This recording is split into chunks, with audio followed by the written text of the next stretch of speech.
کتاب کا نام محبت کے 40 اصول، مصنف الف شفق، قاتل سکندریہ، نومبر سن 1252۔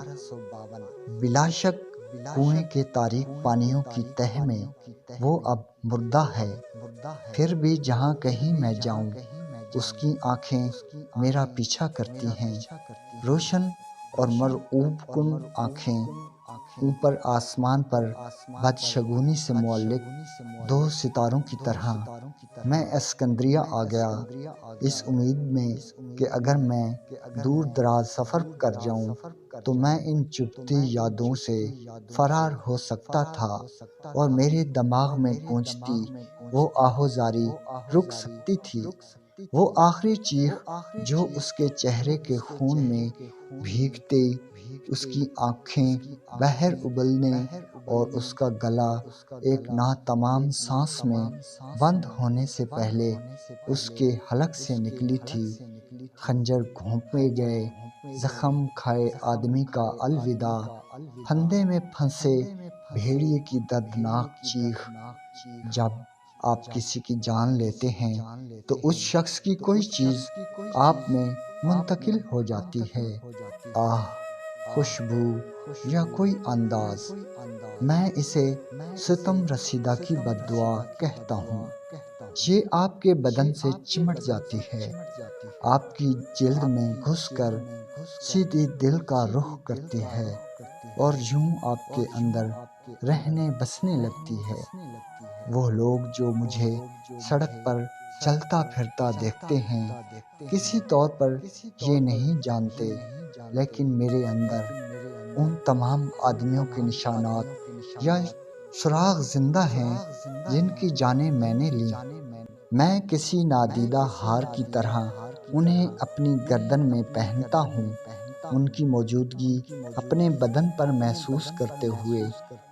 گسی ہوئی بوجھل، اگرچہ یہ تکلیف دہ محسوس ہوتا ہے، مگر میں اس بوجھ کے ساتھ جینے کا عادی ہو چکا ہوں اور اسے اپنے کام کے حصے کے طور پر قبول کر لیا ہے۔ جب سے قابیل نے حابیل کا قتل کیا ہے، ہر قاتل میں وہ آدمی سانس لیتا ہے جسے اس نے قتل کیا۔ اتنا میں جانتا ہوں، مجھے اس پر پریشانی نہیں ہوتی، اب مزید نہیں۔ لیکن پھر پچھلے واقعے کے بعد میں اس قدر بری طرح گڑبڑا کیوں گیا تھا؟ اس بار شروع ہی سے سب کچھ مختلف تھا۔ مثال کے طور پر یہ لے لیں کہ مجھے ذمہ داری کیسے ملی، یا مجھے اس کی بجائے کہنا چاہیے کہ ذمہ داری نے مجھے کیسے تلاش کیا۔ سن 1248 کے موسم بہار کی ابتدا میں پونیا کے ایک قہبہ خانے کے مالک کے لیے کام کر رہا تھا۔ وہ دو جنسیہ خواجہ سرا جو اپنے غصے اور غضب کے لیے مشہور تھا۔ میری ذمہ داری تھی طوائفوں کو قابو کرنے میں اس کی مدد کرنا، اور جو گاہک آپے سے باہر ہو جاتے تھے انہیں دھمکانا۔ مجھے وہ دن واضح طور پر یاد ہے۔ میں ایک طوائف کی تلاش میں تھا جو خدا کی تلاش و جستجو میں قہبہ خانہ سے فرار ہو گئی تھی۔ وہ ایک خوبصورت لڑکی تھی جس نے ایک طرح سے میرا دل توڑا تھا، کیونکہ جب میں اسے پکڑ لیتا تو میں اس کا چہرہ اس بری طرح سے مسخ کرنے والا تھا کہ کوئی بھی مرد اس پر کبھی دوسری نظر نہ ڈالنا چاہتا۔ میں اس بیوقوف عورت کو پکڑنے کے قریب ہی تھا جب مجھے اپنی دہلیز پر ایک پراسرار خط ملا۔ میں نے لکھنا پڑھنا کبھی نہ سیکھا تھا، سو میں اسے مدرسہ لے گیا جہاں میں نے خط پڑھنے کے لیے ایک طالب علم کو ادائیگی کی۔ کھلا یہ کہ وہ ایک گمنام خط تھا جس کے آخر میں درج تھا: چند سچے مسلمان۔ ہمیں مستند ذرائع سے معلوم ہوا ہے کہ تم کہاں سے ہو اور تم اصل میں کون ہو۔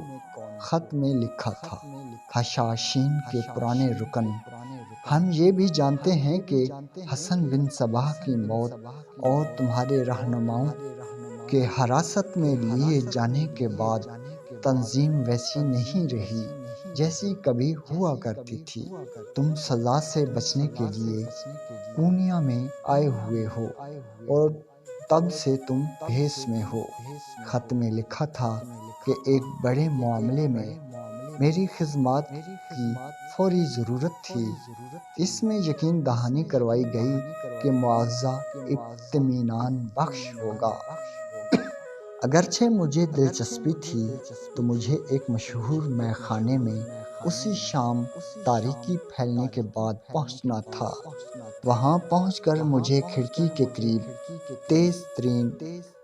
پہنچ کر مجھے کھڑکی کے قریب ترین میز پر دروازے کی طرف پشت کر کے سر جھکا کر اور اپنی نگاہیں فرش پر جما کر بیٹھ جانا تھا۔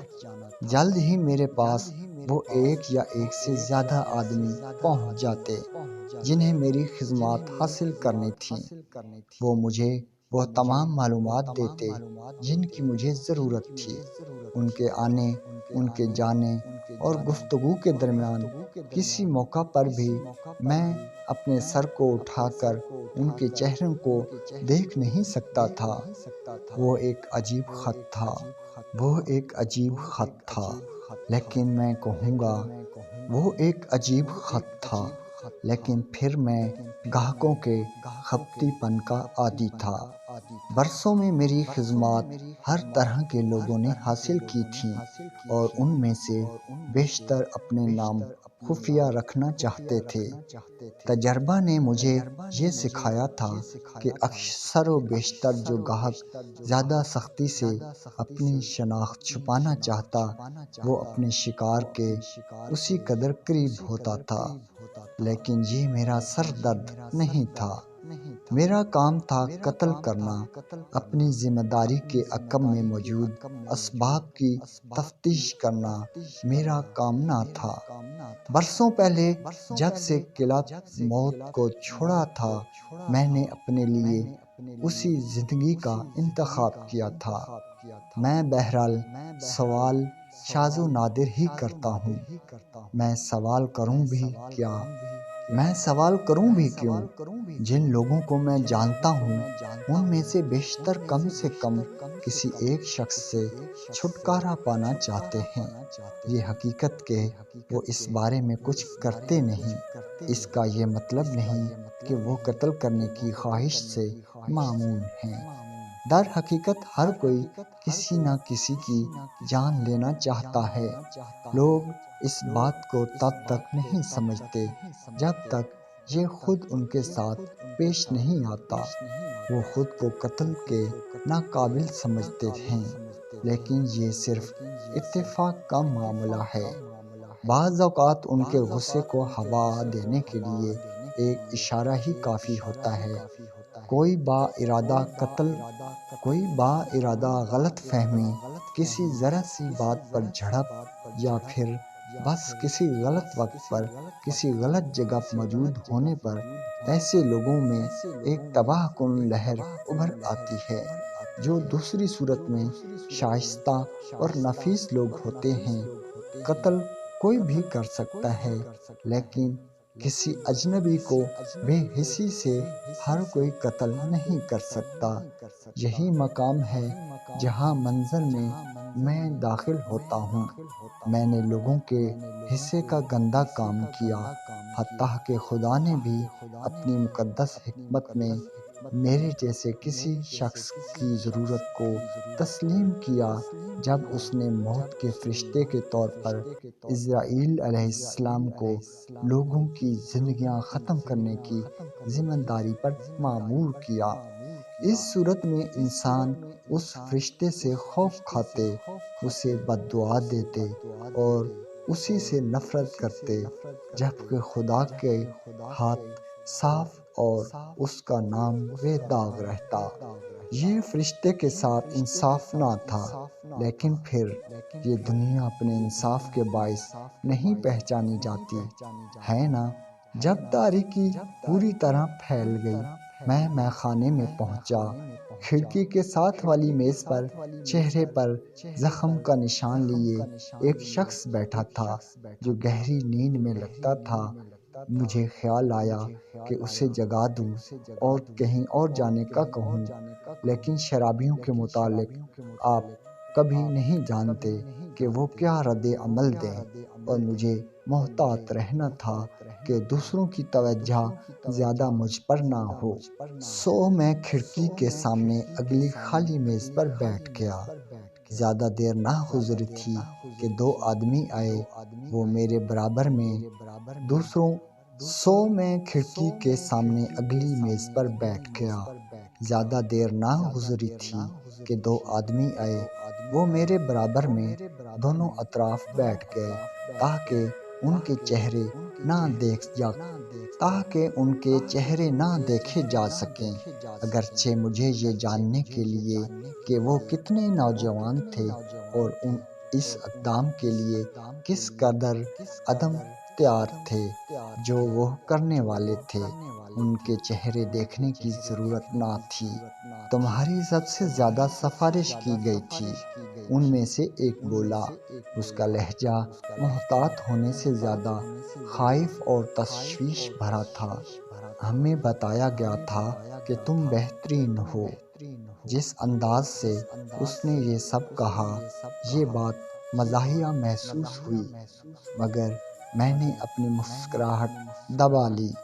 میں نے محسوس کیا کہ وہ مجھ سے خائف تھے، جو کہ اچھی بات تھی۔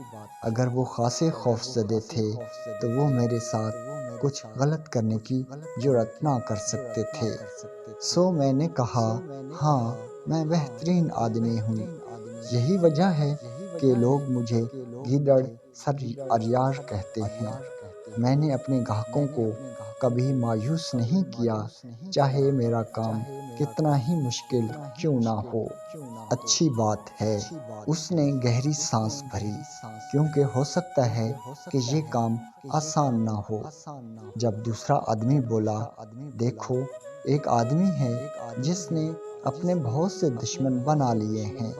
وہ جب سے اس شہر میں آیا ہے، مصیبت کے سوا کچھ نہیں لایا۔ ہم اسے کئی بار تنبیہ کر چکے ہیں، مگر وہ ہماری بات پر کوئی توجہ نہیں دیتا۔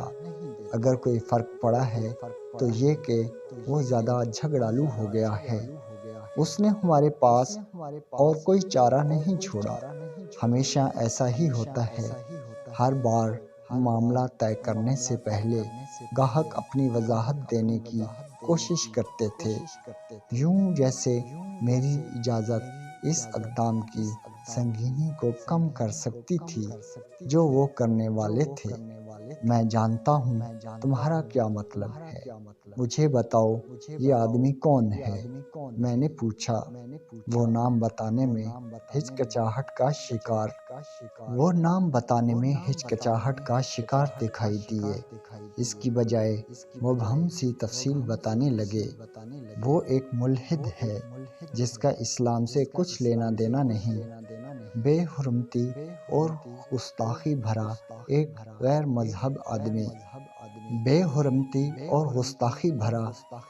مہذب آدمی، کوئی درویشی سے منحرف۔ جیسے ہی میں نے آخری الفاظ سنے، میرے بازوؤں میں